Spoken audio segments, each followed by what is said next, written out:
Elle a fait ses spaghettis, elle a des l'Italiana. Elle a fait ses popletti, elle a fait des Bonjour à vous. Santé. Bon alors, depuis la dernière fois, alors qu'est-ce que nous a montré le Covid-19? Eh bien, il nous a montré qu'on est gouverné par des menteurs. Alors vous allez me dire, ça on le savait. Oui, c'est vrai qu'avant on s'en doutait, mais là franchement on en est sûr. D'ailleurs, il n'y a pas que les gouvernants qui sont des menteurs. Il y a aussi les médias aux ordres, avec leurs plateaux de TV remplis de scientifiques serviles, encartés à Big Pharma. Il paraît que d'ailleurs, dire Big Pharma, ça fait complotiste. Je savais même pas. Enfin bref. À propos de mensonges, donc du coup, j'ai emprunté ces images à l'Insoumission, à la chaîne L'Insoumission, et à la voix de Portici, ou Portici, je ne sais pas comment on prononce. Voilà. Le risque d'importation de cas depuis Wuhan est modéré. Il est maintenant pratiquement nul et les risques de propagation du virus dans la population sont très faibles. Aujourd'hui en France, on ne doit pas avoir peur, en tout cas pas de ce nouveau coronavirus. Nous avons des dizaines de millions de masques en stock. En cas d'épidémie, ce sont des choses qui sont d'ores et déjà programmées. Eh bien moi je crois qu'il n'y a pas de raison de s'inquiéter outre mesure et qu'au fond, la meilleure manière de rassurer les gens, c'est de les informer tout simplement sur les Chinois qui manquent de masques et pas les Français. Exactement. Moi je pense qu'avoir autorisé le match Lyon-Turin, c'est une bonne chose. Mais Sabrina, encore une fois, rassurez-vous, ce n'est qu'une grosse grippe pour l'instant. Personne n'a besoin de porter un masque si un médecin ne vous demande pas d'en porter un. Le coronavirus n'égale pas mort. Là, le coronavirus est une grippe. En réalité, il n'y aura plus vraiment de mesures de confinement, il n'y aura pas forcément d'écoles fermées, il n'y aura pas forcément de trains fermés. On ne va pas fermer toutes les écoles de France, comme quand il y a une épidémie de grippe en France, on ne ferme pas toutes les écoles de France. Bon, c'est un virus de plus, on le dit souvent, c'est une forme de grippe. Il est envisageable qu'on ferme toutes les écoles de France. Nous n'avons jamais envisagé la fermeture totale. La pleurniche permanente hospitalière fait qu'on est en permanence au chevet de notre hôpital. Porter un masque en population générale, ça ne sert à rien. Il y a une tension, il n'y a pas une pénurie. Nous disposons à ce jour d'un stock d'État de 86 millions de masques. Pourquoi est-ce que le président de la République n'est pas muni d'un masque? Mais tout simplement parce qu'il n'y a pas besoin d'un masque dès lors qu'on respecte la distance de protection vis-à-vis des autres. Donc voilà, Emmanuel Macron qui met un masque face à l'épidémie. La confiance des Français envers l'exécutif est en chute libre.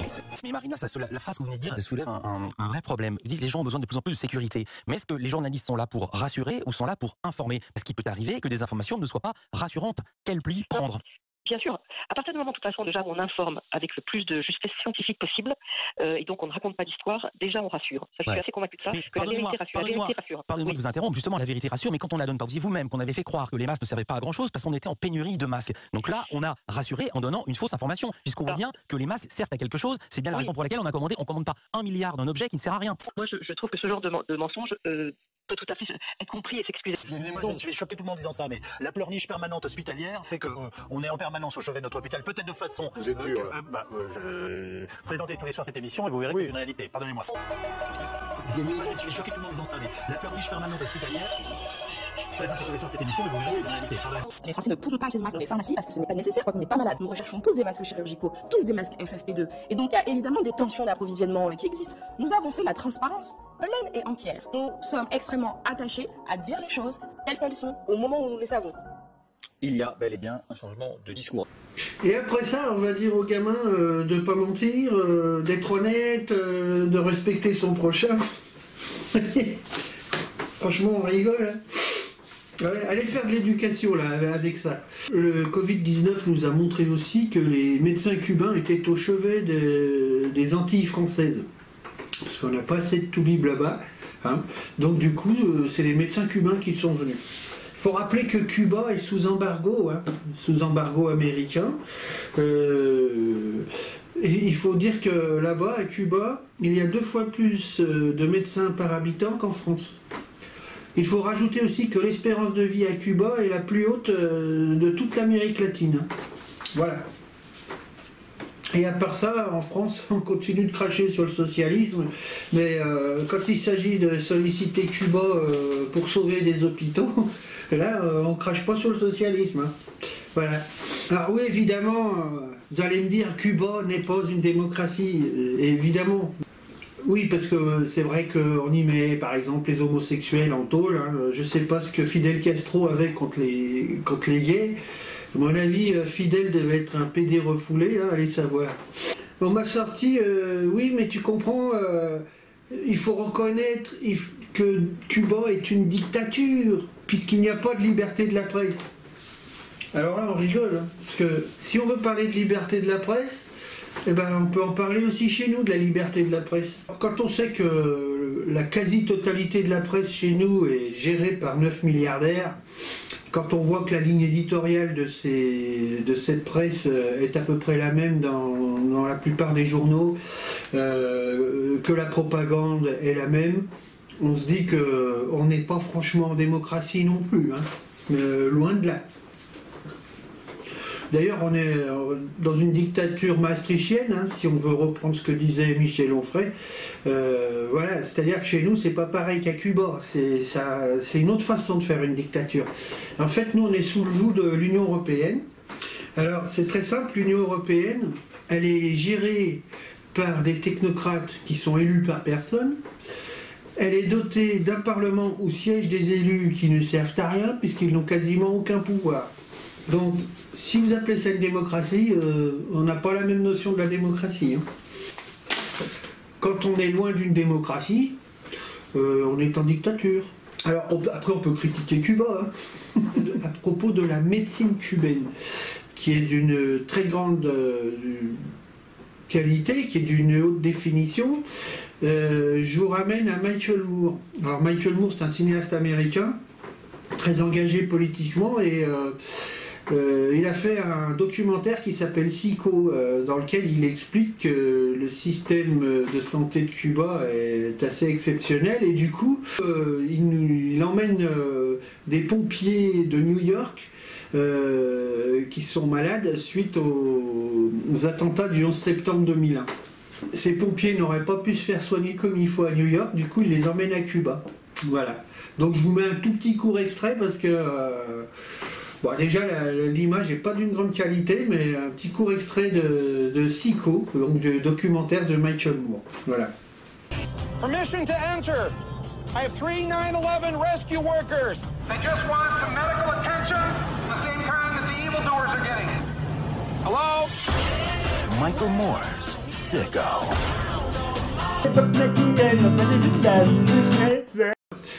Le Covid nous a montré également que les vrais premiers de cordée, quand le pays est dans la merde, eh ben, c'est tous ceux qui avaient occupé les ronds-points il n'y a pas très longtemps.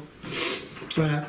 Et donc, ceux qui occupaient les ronds-points, c'est simple, hein, c'est les aides à domicile, les infirmières, les aides-soignantes, les routiers, les artisans, les travailleurs sociaux.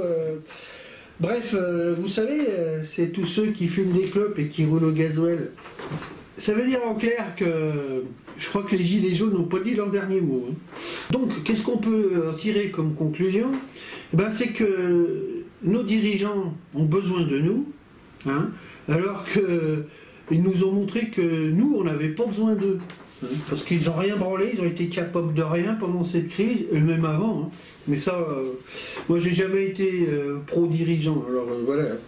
Et ce que je dis à propos du pays, c'est valable aussi pour toutes les institutions dans lesquelles on fait tourner le schmilblick. Et d'ailleurs, ceux qui font tourner le schmilblick dans les institutions, dans les entreprises, etc., c'est souvent ceux qui sont emmerdés par leur hiérarchie. Alors, d'ailleurs, comme dirait le dicton, la hiérarchie, c'est comme les étagères, plus c'est haut, moins ça sert. Il y a un truc qui est intéressant à lire, c'est le principe de Peter.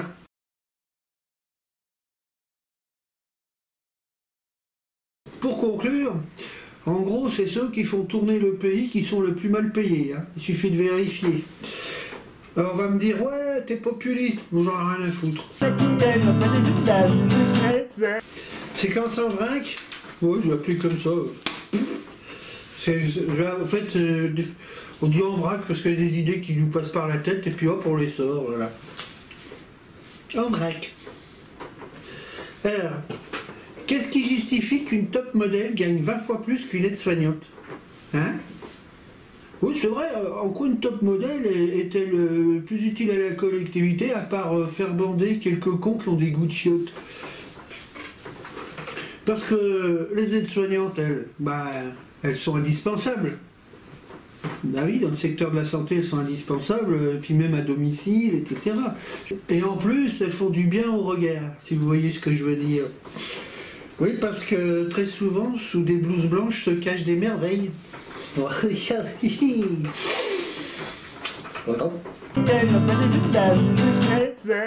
Allez, maintenant un peu d'obscénité, hein. C'est toujours du vrac, hein, voilà. Alors, comme vous pouvez vous en douter, le must dans l'obscénité, c'est signé BFM. Oui, oui. Vous allez me dire, pourquoi tu regardes BFM? Mais moi je regarde tout. Je regarde autant BFM que les médias alternatifs et tout. Justement, j'arrive à force de faire le tri un peu partout. J'essaye de me faire un peu une idée des choses. Mais c'est très instructif BFM. Hein, on a au moins sous les yeux tout ce que peut être l'ignominie, l'indécence, enfin bref, l'arrogance. Alors justement, sur BFM, tous les soirs, hein, après avoir eu le croque-mort qui nous compte les cadavres, eh ben, on a les applaudissements à 20h. Oui, justement, cette chaîne de propagande, elle n'a pas arrêté de nous chier dessus depuis le début du mouvement des Gilets jaunes. Et en plus, cette chaîne est la porte-parole de toutes les politiques de casse sociale qui ont été menées. Hein? Alors, elle n'a jamais donné la parole aux infirmières, aux aides-soignantes, aux médecins des hôpitaux publics au moment où ils étaient en grève. Hein? Jamais on leur a donné la parole. Et en plus, elle applaudissait ceux qui leur tapaient sur la gueule dans les manifs. Alors, vous voyez, hein. Et puis le soir, eh ben voilà, à 20h, allez, on les applaudit. Hey, c'est bien. On fait de l'audience en même temps, c'est pas mal. Voilà. Alors, il faut aller voir, hein, Rutel Krief, Apolline de Malherbe, et l'autre qui est en rut, à chaque fois qu'elle parle de Macron, là, je sais plus son nom, ça se voit, putain, ça se dit, putain, quand elle parle, on se dit qu'elle est en train de mouiller, quoi. Enfin, je veux dire... Un ton, l'humilité, l'empathie, les remerciements aux Français qui auront respecté les règles. C'était un ton effectivement extrêmement humble, d'abord assez naturel, il était assez franc, il était assez vrai et il s'adressait effectivement au quotidien de tous les Français. Il a dit étions-nous préparés? Eh bien non, à l'évidence, pas assez. J'ai vu les ratés, mais tout de même, cette comme ouverture, dans le reste du monde. Et puis c'est partout dans le monde. En fait, c'est un peu, pas tout à fait quand même pareil. Partout pareil. Cette humilité aussi sur l'avenir. Il dit je vais essayer de porter ce nouveau monde. Il y a clairement, si vous voulez, dans la tonalité précisément, l'espoir renaît. Il y a la reine d'Angleterre qui lui a donné le mode d'emploi. Pardonnez-moi. Heureux, et là vraiment, c'est pas le Macron tel qu'on le. Juste ça, c'est pas rien, si vous voulez, parce que c'est là qu'on voit, quand je parlais d'un changement de musique politique, et bien là, ça change. C'est reprendre le contrôle de la situation. La situation était incontrôlée. Et dans le fond, il l'a reconnu. Il a dit oui, il y a eu des ratés, oui, il y a eu... Bon, voilà. Il a voulu rassurer les Français après les avoir beaucoup inquiétés. En tout cas, sortir d'un discours très anxiogène et très dramatisant, et donc ouvrir des voies, une porte de sortie et des perspectives heureuses. On était dans une forme d'impasse et de perte de contrôle. Et là, on a le sentiment qu'on prépare et qu'on est moins dans l'impasse.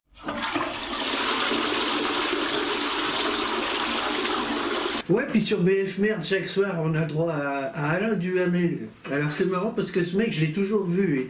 Parce qu'en 74, j'avais 8 ans et il commentait le duel Giscard d'Estaing-Mitterrand. Voilà, déjà à l'époque.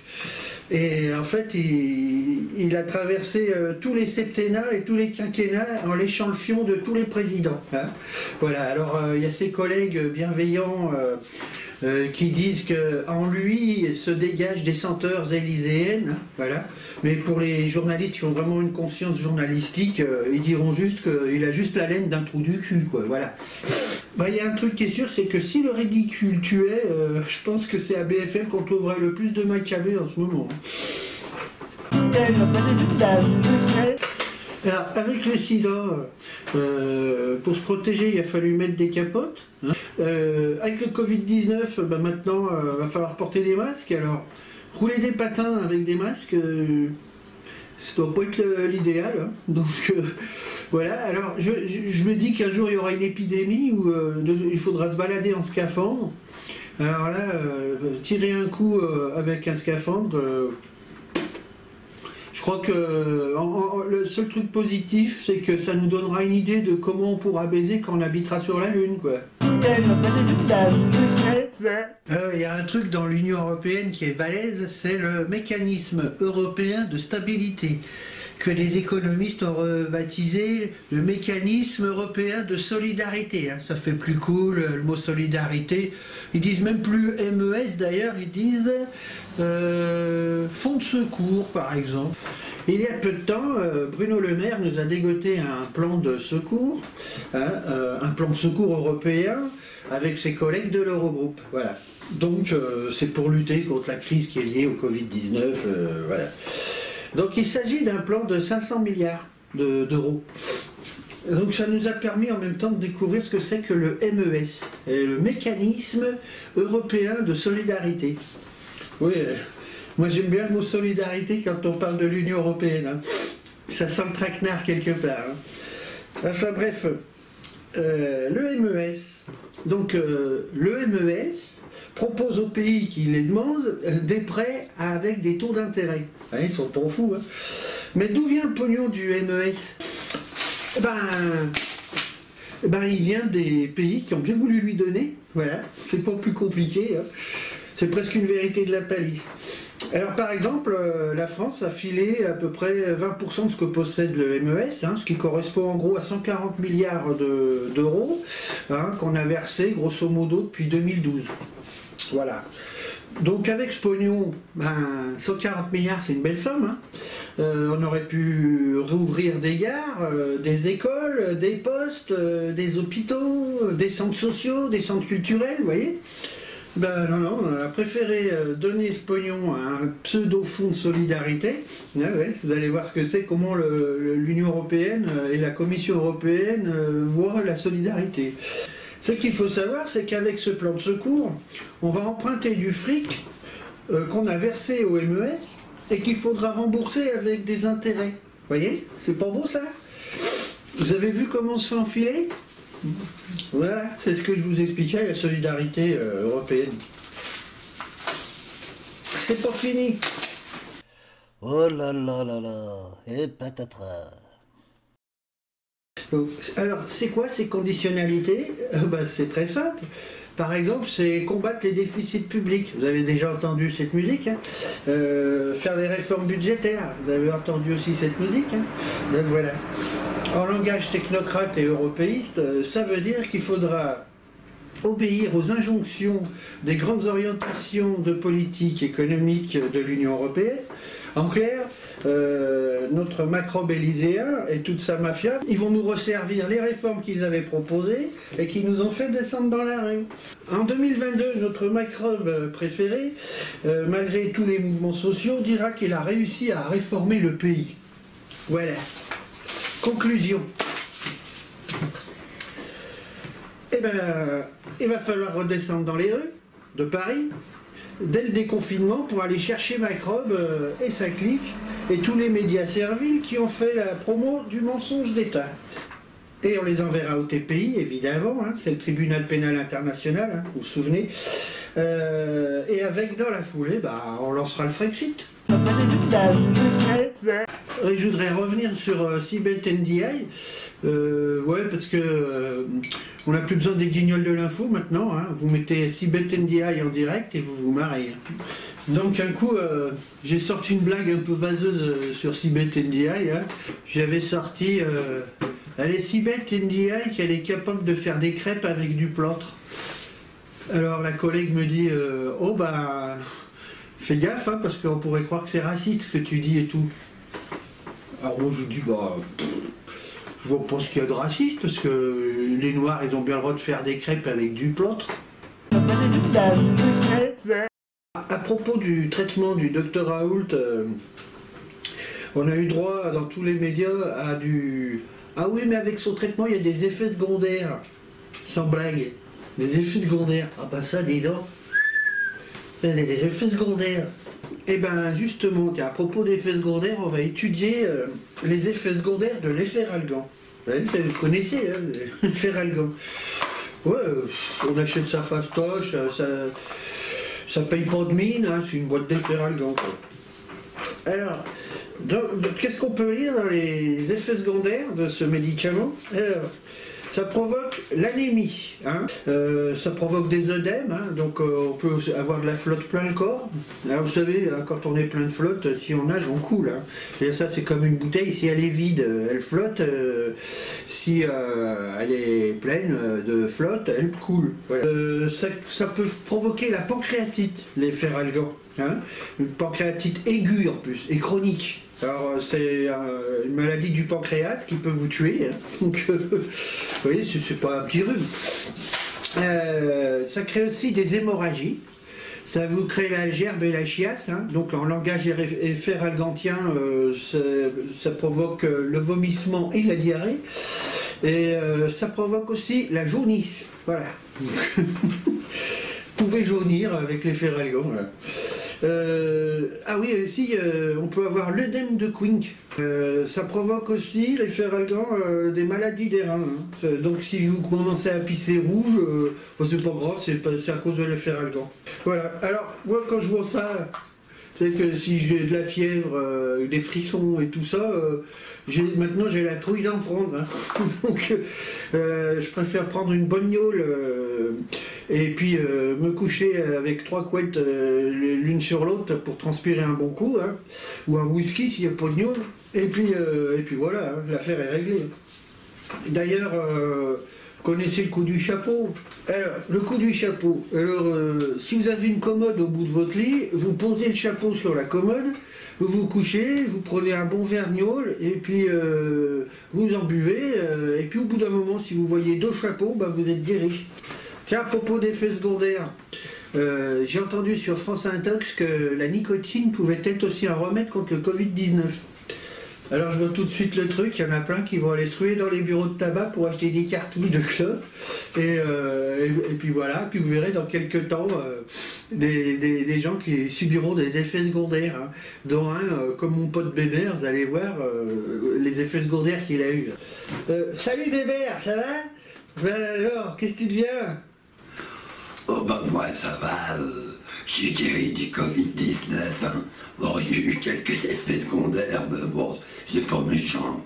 Le dernier en date, là-bas, j'ai le cancer, mais ça va, je suis en pleine forme.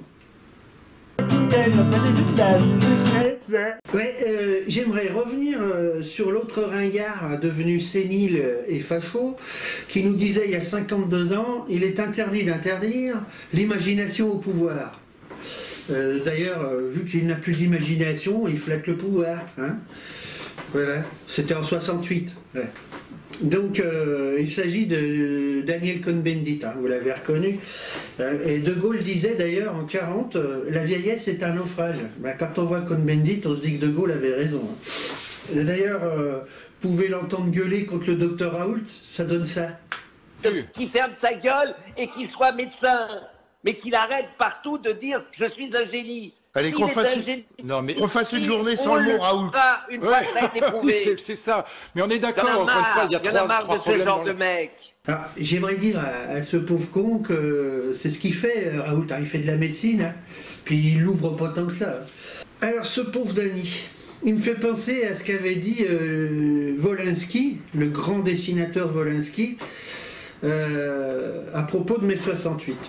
Il avait dit « Nous avons fait mai 68 pour ne pas devenir ce que nous sommes devenus. » Voilà, tout est dit. Hein.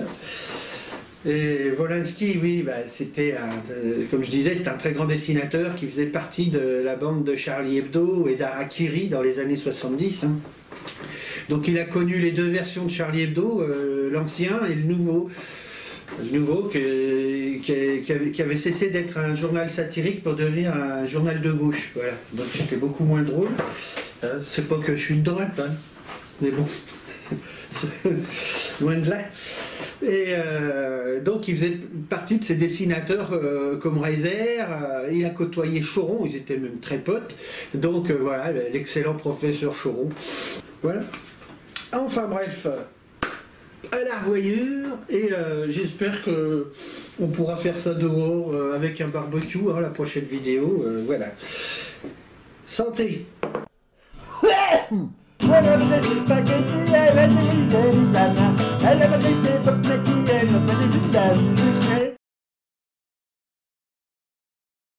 Et papa, t'as pas oublié quelque chose? Ah oui.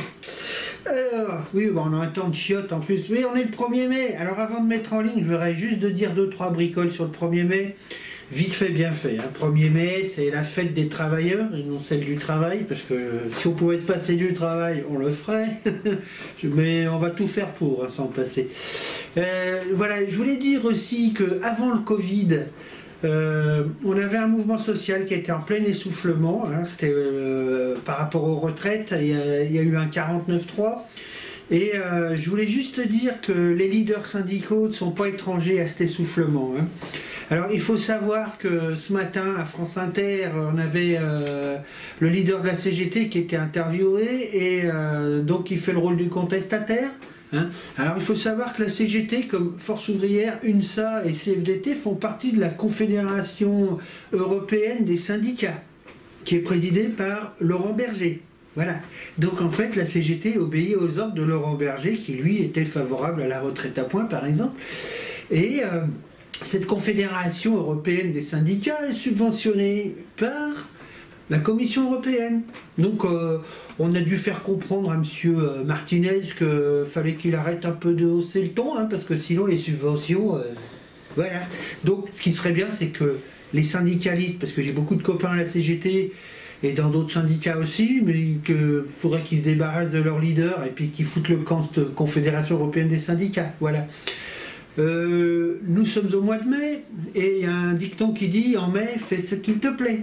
Alors je vais vous montrer le dessin qu'avait fait Ciné, le regretté Ciné, qui était un grand dessinateur qui aimait bien ouvrir sa gueule, et c'était au sujet des religions. Oui, parce que nous sommes au 21e siècle et les religions nous font toujours autant chier. En ce moment, une plus que d'autres, mais c'est par époque. Alors en ce moment, c'est l'islam. Bon, on a le judaïsme et le christianisme qui nous font chier aussi, mais ils sont un peu plus discrets en ce moment. Mais peut-être que ça va rechanger plus tard, on verra. Enfin voilà. À la revoyure, à bientôt.